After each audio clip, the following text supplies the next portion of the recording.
Giayo sa tradisyon o ang iniusang pagbarog sa pagsulay. At dunay usa ka sagradong lugar sa habagatang bahin sa Pantaron Mountain Range, Barangay Magkalungay, San Fernando. Pinoy-anan kini sa mga tigwahanon. Gipanguluhan ni Dato Marageng og Buhi Manggumanoy.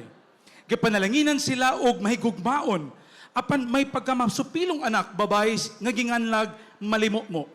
Sa may pinanggang bakutin or piglet nga si Iyakan.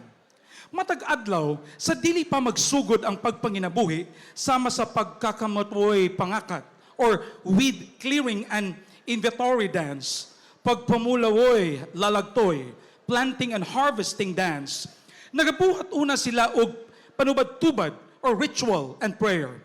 Isip pasidungog kay Manama, the magbabaya or the divine creator.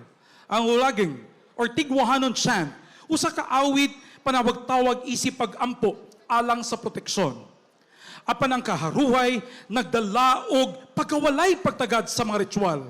Ni panganop hunting dance ng babalatanoy, fish poisoning dance, ni pangwalas woy ng gagapo or slash and burn, the kaingin farming dance, nga walay kukaluoy sa mga kahayupan o kalasangan. Busa si Daisuhan ang magbalantay sa Pantaron na pukaw, migpagawas sa hilabayhang kapungot, pinaagi sa panalagapon, violent winds and endless rain. Si Dato Marageng, Buhi Manggumanoy, ug ang mga katigulangan natabunan sa dakong lunaw or landslide. Ang komunidad nagkatibulag, nanganisang ug nawad-an sa paglaom, taliwala sa kasakit. Si Melimumo misaka sa Sampawu, Kadalamahan, Rocky Falls, puloy ana ni Daisuhan. Siya giabog apan mipadayon. Gibutang niya si Iyakan sa panubaran or ritual place. Ug sa kinakingsing-kasing miawit, sikoy ko, kain alam ko, ikaw ang akong gipili, oh you are my chosen one. Sa wala damha ang mga bata mitungha, nagpatugpat sa bangkakawan, or the Bangkakawan dance, nagpakita sa buhing kultura o tradisyon. Sa gibayaw na ni Malimumo ang duldog, dinuldog or spear dance, si Daisuhan migakus kaniya, natandog sa tinuod nga debosyon sa mga bata, siya mibalik pagkahinanok. Ang katawhan, nagpinapaging, huglong woy sa luroy, or celebratory dance, Bangkakawan or the worship dance, pagpasalamat sa kaluoy ni Manama. Ang mga bagani, mihimo sa kinulinta or warrior dance, pakigsaad nga panalipdan ang kabungturan.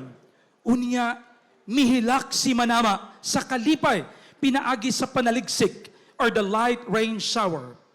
Sa kasamtangan, adunay taluktok sa Pantaron Range, sa barangay Magkalungay, nga gipanganlan Mount Malimokmo. Santuaryo sa nga hulga ng mapuo nga lapsay ug nakalain-laing pako or the pitcher plants and snake tongue ferns. Dangpanan sa matahong nga mga anunugba or the hummingbird hawk moths. Gingharian ni Taguyaman, San Fernando. Ang alandong Philippine eagle. Ang Bukid Malimokmo nagtindog isip local conservation area.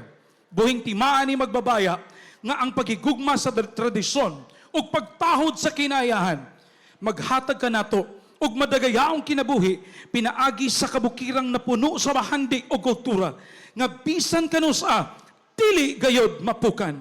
Mount Malimomo stands as a local conservation area, a living testament from God to how to love for tradition and respect for nature ensures survival. Blessing from the tribe with rich biodiversity and cultural heritage. From the ancestral home of Tigwahanon and Matig-Salog tribes, proud winner of Gawad Pangulo sa Kapaligiran, the hidden paradise of Bukidnon. Ladies and gentlemen, Mopia Utukan Langon, contingent number 4, the municipality of San Fernando.